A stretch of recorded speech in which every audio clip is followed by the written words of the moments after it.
अगर आपके पास किसी कंपनी के शेयर्स हैं एंड उस पर डिविडेंड डिक्लेयर होता है तो आपको डिविडेंड मिलेगा। बट अगर आपके पास उसी कंपनी के फ्यूचर्स एंड ऑप्शंस पोजीशन हो तो तब उन डेरिवेटिव कॉन्ट्रैक्ट्स का क्या होगा? इस वीडियो में आपको सारी इंफॉर्मेशन मिलेगी। डिविडेंड पे आउट से कंपनी के शेयर प्राइस इंपैक्ट होते हैं and indirectly futures and options contracts की प्राइसिंग भी।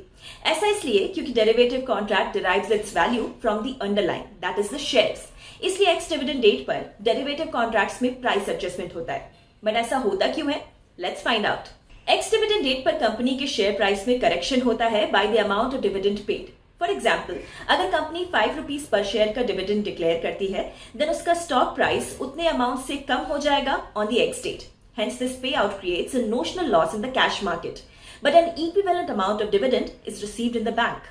अब जो futures and options contracts holders होते हैं उन्हें डिविडेंड नहीं मिलता क्योंकि उनकी पोजीशन इक्विटी डिलीवरी के अंदर नहीं आती।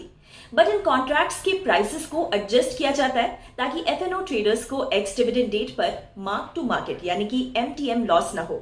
ये प्राइस एडजस्टमेंट इसलिए होता है क्योंकि एक्स डेट के बाद सेम स्टॉक को खरीदने वाले नए बायर्स को डिविडेंड नहीं मिलता, इसलिए they want a lower share price excluding the dividend amount. मगर ऐसा नहीं है कि हर तरह के डिविडेंड के लिए डेरिवेटिव प्राइस में एडजस्टमेंट किया जाता है।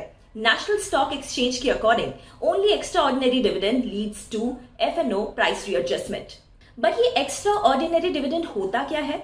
मान लो कंपनी ने जो डिविडेंड डिक्लेयर किया है वो अंडरलाइन स्टॉक के मार्केट वैल्यू से 2% ज्यादा है। इसे एक्स्ट्रा ऑर्डिनरी डिविडेंड माना जाएगा। ऐसे केसेस में एफएनओ कॉन्ट्रैक्ट में प्राइस एडजस्टमेंट किया जाता है। For example, recently on 13 March 2023 government owned firm national aluminium यानी कि नैल्को ने मार्केट क्लोज के बाद 2.5 रुपीज पर शेयर का इंटरिम डिविडेंड डिक्लेयर किया और एक्स डिविडेंड डेट सेट की 21 मार्च। उसी दिन नैल्को के शेयर्स 82.1 रुपीज पर क्लोज हुए, इसलिए कैलकुलेशन के बाद पे आउट बना 3%।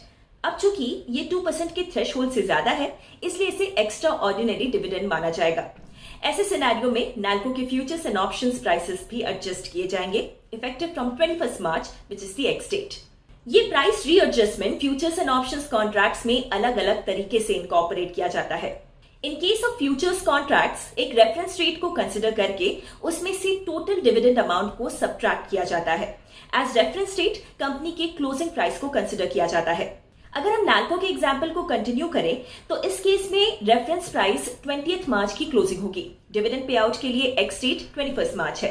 अब इस रेफरेंस प्राइस से total dividend amount that is 2.5 rupees minus किया जाएगा, जिससे कि मार्च फ्यूचर कॉन्ट्रैक्ट की प्राइस रिड्यूस हो जाएगी और फ्यूचर ट्रेडर्स को एमटीएम बेसिस पर कोई लॉस नहीं होगा on ex dividend date. Similarly options contract के केस में टोटल डिविडेंड अमाउंट सभी ऑप्शन स्ट्राइक प्राइसेस से रिड्यूस हो जाएगा, यानी कि अगर मार्च मंथ के ऑप्शन कॉन्ट्रैक्ट की स्ट्राइक प्राइस 80 है तो वो 77.5 हो जाएगी।